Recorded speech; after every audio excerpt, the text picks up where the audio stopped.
അല്ല, കല്യാണ തലേന്നിന്റെ വീഡിയോ ഇട്ടിട്ട് കല്യാണത്തിന്റെ വീഡിയോ ഇടേണ്ടിരുന്ന അത് മോശമല്ലേ? അതുകൊണ്ട് തന്നെ ഈ കല്യാണ വീഡിയോ കൂടെ അങ്ങോട്ട് ഇട്ടിട്ട് കല്യാണ പരിപാടി അവസാനിപ്പിക്കുക വിചാരിച്ചുട്ടാ. എന്തായാലും രാവിലെ തന്നെ കുളിച്ചൊരുങ്ങി ഫോട്ടോയ്ക്ക് പോസ് കൊടുക്കുന്ന മൂപ്പരാണ് കല്യാണച്ചക്കൻ. അപ്പോഴേക്കും ഞങ്ങളും ഉണ്ടെന്ന് പറഞ്ഞിട്ട് നമ്മുടെ ഏട്ടന്മാരും കൂടിയിട്ടുണ്ട് കേട്ടോ ഫോട്ടോ എടുക്കാൻ.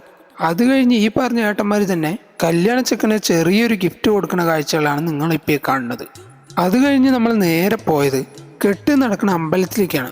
അമ്പലത്തിൻ്റെ ഉള്ളിൽ ഫോൺ ഉപയോഗിക്കാൻ പറ്റാത്തതുകൊണ്ട് ഭാഗ്യത്തിന് കെട്ടൊന്നും വീഡിയോ എടുക്കാൻ പറ്റിയില്ല.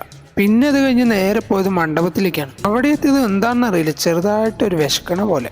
നേരെ വിട്ട് ചോറ് കൊടുക്കുന്ന സ്ഥലം എവിടെയാണ് നോക്കിയിട്ട് നല്ല ഉഗ്രൻ സദ്യ വയറ് നിറച്ച് കഴിച്ചു. ഇനി വന്നിട്ട് വൈകിട്ടത്തെ റിസപ്ഷൻ. അത് സംഭവം കളറായിരുന്നു കേട്ടാ. എന്താന്ന് വെച്ചാൽ നല്ല അടിപൊളി കേക്കൊക്കെ മുറിച്ചിട്ടാണ് പരിപാടി തുടങ്ങിയത്. അത് കഴിഞ്ഞ് വിശപ്പിന്റെ വിളിയിൽ വൈകിട്ടത്തെ ഫുഡിന്റെ വീഡിയോ ഒന്നും എടുക്കാൻ പറ്റില്ല കേട്ടാ. ഇനിയിപ്പോൾ എന്തായാലും അടുത്തൊരു നല്ലൊരു വീഡിയോ ആയിട്ട് വരാം. എല്ലാവർക്കും ശരിയെന്നാ.